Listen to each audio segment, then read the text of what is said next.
दोस्तों, रिसेंटली भारत के प्रधानमंत्री ने 3 देशों का दौरा किया था, जॉर्डन, इथियोपिया और ओमान।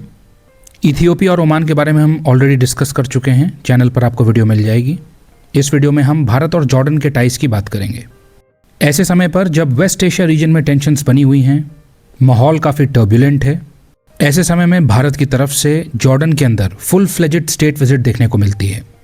ये स्पेशल इसलिए है क्योंकि नियरली 4 दशक के बाद किसी भारतीय प्रधानमंत्री ने जॉर्डन विजिट किया है।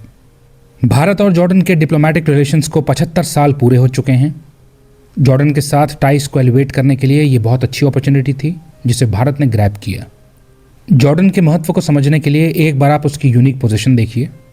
Israel, Palestine, Syria, Iraq, Saudi Arabia जैसे देश जॉर्डन के पड़ोसी हैं। जॉर्डन एशिया, अफ्रीका और यूरोप के क्रॉस रोड्स पर स्थित है। अपनी इस सेंट्रल लोकेशन के कारण जॉर्डन लेवांट और पर्शियन गल्फ के बीच का वाइटल लिंक है। जॉर्डन की ये यूनिक जियोपॉलिटिकल पोजीशन उसे रीजनल स्टेबिलिटी, ट्रेड रूट्स और डिप्लोमेसी में एक की प्लेयर बनाती है।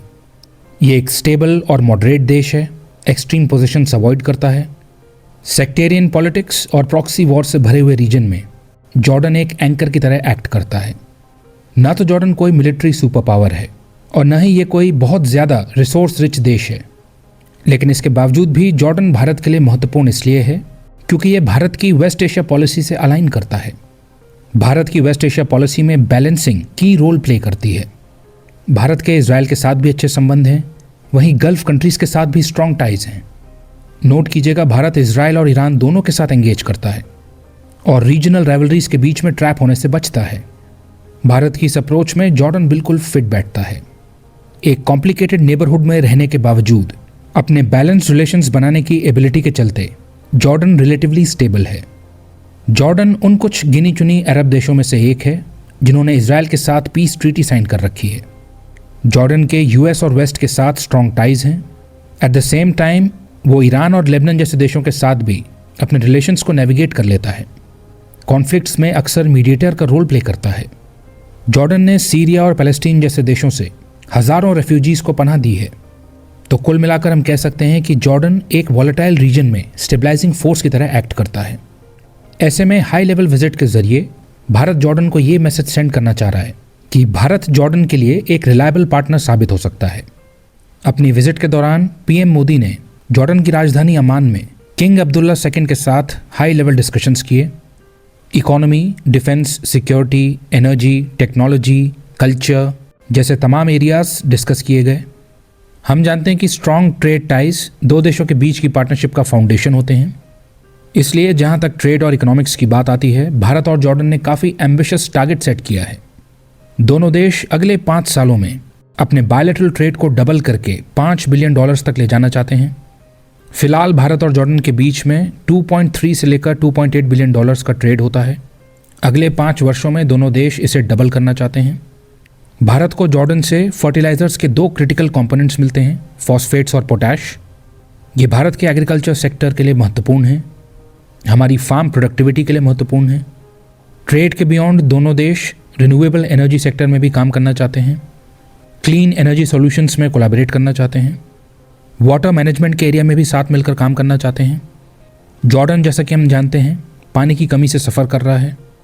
यहाँ पर वाटर स्कार्सिटी एक बड़ी समस्या है और भारत भी अपने कई रीजन्स में वाटर स्कार्सिटी फेस कर रहा है। और यदि आप अभी के प्रोजेक्शंस देखेंगे तो वो कोई बहुत अच्छे नहीं हैं। यदि भारत में जल्द ही ब्यूरोक्रेटिक करप्शन और इनकॉम्पिटेंस को एड्रेस नहीं किया गया और वाटर मैनेजमेंट की दिशा में मेजर इंटरवेंशंस नहीं लिए गए, तो याद रखिएगा, भारत के वाटर स्ट्रेस्ड इलाकों को वाटर स्केर्स बनने में देर नहीं लगेगी। भारत में विश्व की 18% पॉपुलेशन रहती है, लेकिन फ्रेश वाटर रिसोर्सेज केवल 4% हैं। नीति आयोग के अनुसार भारत में तकरीबन 60 करोड़ लोग एक्सट्रीम वाटर स्ट्रेस फेस करते हैं। ग्राउंड वाटर तेज़ी से डिप्लीट हो रहा है। भारत के बड़े शहरों में भी, जैसे कि चेन्नई, बेंगलुरु और दिल्ली में भी लोग अक्यूट वाटर क्राइसिस फेस कर रहे हैं। टैंकर्स के लिए कतारें लगना आम है। अगले कुछ वर्षों में वाटर डिमांड बढ़ती जाएगी। फिर क्लाइमेट चेंज की वजह से मॉनसून्स ड्रायर होंगे, विंटर्स वार्मर होंगे, जिससे पानी की डिमांड बढ़ेगी। पॉपुलेशन ग्रोथ, एग्रीकल्चर के लिए पानी का ओवर एक्सट्रैक्शन, पानी का इनएफिशिएंट यूज़, ये सभी भारत में पानी की कमी की समस्या को एग्रवेट करेंगे। ऐसे में भारत जॉर्डन के साथ वाटर कंजर्वेशन और मैनेजमेंट में कोऑपरेट करना चाहता है, क्योंकि जॉर्डन के पास वाटर स्कैर्सिटी को हैंडल करने का एक्सटेंसिव एक्सपीरियंस है। जॉर्डन दशकों से पानी की शॉर्टेज को मैनेज करता आया है। ट्रीटेड वेस्ट वाटर को रीयूज़ करना, एफिशिएंट इरिगेशन टेक्निक्स का इस्तेमाल करना, डीसैलिनेशन टेक्नोलॉजी का इस्तेमाल करना, इस तरह के एरियाज़ में दोनों देश साथ मिलकर काम करेंगे। फिर भारत और जॉर्डन डिजिटल ट्रांसफॉर्मेशन और टेक्नोलॉजी एरिया में भी काम करेंगे। भारत जॉर्डन के साथ डिजिटल पब्लिक इंफ्रास्ट्रक्चर का एक्सपीरियंस शेयर करेगा। यूपीआई जैसे प्लेटफॉर्म्स की सक्सेस भारत के एक महत्वपूर्ण टेक्नोलॉजी पार्टनर के रोल को सीमेंट करती है। तो trade, agriculture, water conservation, digital technology, इन सभी एरियाज़ में भारत और जॉर्डन अपने कोऑपरेशन को इंक्रीज करेंगे। फिर दोनों देश अपने कल्चरल टाइज को भी स्ट्रेंथन करेंगे। दोनों देशों ने कल्चरल और हेरिटेज कोऑपरेशन के लिए एक पैक्ट भी साइन किया है। ये पेट्रा एलोरा ट्विनिंग एग्रीमेंट है। इसमें जॉर्डन की आइकॉनिक हेरिटेज साइट पेट्रा और भारत की आइकॉनिक हेरिटेज साइट एलोरा को आपस में लिंक कर दिया गया है। इन दोनों साइट्स को विश्व में one of the finest rock cut architectural wonders के रूप में देखा जाता है। ज्योग्राफिकली भले ही पेट्रा और एलोरा काफ़ी दूर हैं, लेकिन इन दोनों में स्ट्राइकिंग सिमिलैरिटीज़ हैं। दोनों ही शानदार रॉक कट आर्किटेक्चर हैं जो अपने ज़माने के टेक्नोलॉजिकल और आर्टिस्टिक अचीवमेंट्स की कहानी बयान करते हैं, ह्यूमन क्रिएटिव जीनियस की मिसाल पेश करते हैं। दोनों ही यूनेस्को वर्ल्ड हेरिटेज साइट्स हैं और ये पूरे विश्व से टूरिस्ट को अट्रैक्ट करती हैं। इसलिए भारत और जॉर्डन ने एक ट्विनिंग एग्रीमेंट के जरिए इन दोनों हेरिटेज साइट्स को लिंक किया है। इससे हेरिटेज कंजर्वेशन, एकेडमिक एक्सचेंजेस और पीपल टू पीपल कनेक्शंस मजबूत होंगे। भारत और जॉर्डन के बीच में कल्चरल और एजुकेशनल कोऑपरेशन बढ़ेगा। दोनों देश आपस में इन आइकॉनिक हेरिटेज साइट्स को प्रिजर्व करने की टेक्निक्स एक दूसरे के साथ साझा करेंगे। जॉइंट प्रमोशंस के जरिए टूरिज्म को इंक्रीज करेंगे। एंशिएंट रॉक कट ट्रेडिशंस के बारे में ग्लोबल अवेयरनेस इंक्रीज करेंगे। इससे न केवल दोनों देशों के संबंध मजबूत होंगे, बल्कि दोनों की सॉफ्ट पावर भी बढ़ेगी।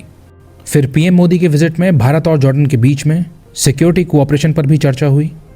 दोनों देशों ने इस बात पर अग्री किया कि वो काउंटर टेररिज्म की दिशा में साथ मिलकर काम करेंगे, एक्सट्रीमिज्म को प्रिवेंट करेंगे, डिफेंस कोऑपरेशन बढ़ाएंगे। रेडिकलाइजेशन और रीजनल इंस्टेबिलिटी को हैंडल करने का जॉर्डन का डीप एक्सपीरियंस है। ऐसे में भारत के वेस्ट में जब एक उपद्रवी नेबर है, तो भारत के सामने भी सिमिलर चैलेंजेस हैं। ऐसे में जॉर्डन का एक्सपीरियंस भारत के काम आ सकता है। और सबसे महत्वपूर्ण बात, जॉर्डन आईमेक कॉरिडोर में एक इम्पॉर्टेंट नोड है। आईमेक यानी India middle east Europe economic corridor एक बहुत ही महत्वपूर्ण ट्रेड कॉरिडोर है जो एशिया, पर्शियन गल्फ और यूरोप को कनेक्ट करेगा। इसके दो मुख्य सेगमेंट्स हैं, ईस्टर्न कॉरिडोर जो भारत को अरेबियन गल्फ से जोड़ेगा और नॉर्दर्न कॉरिडोर जो गल्फ को फिर यूरोप से जोड़ेगा। इन दोनों सेगमेंट्स में कुछ देश हैं जो कि नोड्स की तरह फंक्शन करेंगे, जो कि मेजर ट्रांजिट पॉइंट्स होंगे। यहाँ पर पोर्ट्स होंगे या रेल हब्स होंगे जो सीमलेस कनेक्टिविटी को इंश्योर करेंगे। जैसे Bharat, UAE, Saudi Arabia, Israel और जॉर्डन जैसे देश आईमेक कॉरिडोर में इंपॉर्टेंट नोड्स हैं, तो इन देशों की इंपॉर्टेंस बहुत ज़्यादा बढ़ जाती है। ग्रीस, इटली और फ्रांस जैसे देश भी इसमें एक मेजर रोल प्ले करेंगे। तो आईमेक कॉरिडोर के कारण भी भारत के लिए जॉर्डन की इंपॉर्टेंस बहुत ज़्यादा बढ़ जाती है। IMEC corridor faster routes ensure करेगा, लॉजिस्टिक्स कॉस्ट्स को घटाएगा, ट्रेड को और ज़्यादा कॉम्पिटिटिव बनाएगा। तो अपनी जोग्राफिकल लोकेशन के कारण जॉर्डन इस कॉरिडोर में क्रूशल नोड है। ये भारत, वेस्ट एशिया और यूरोप के बीच में एक ब्रिज का काम करेगा। इस प्रकार पीएम मोदी की जॉर्डन विजिट काफ़ी सक्सेसफुल रही।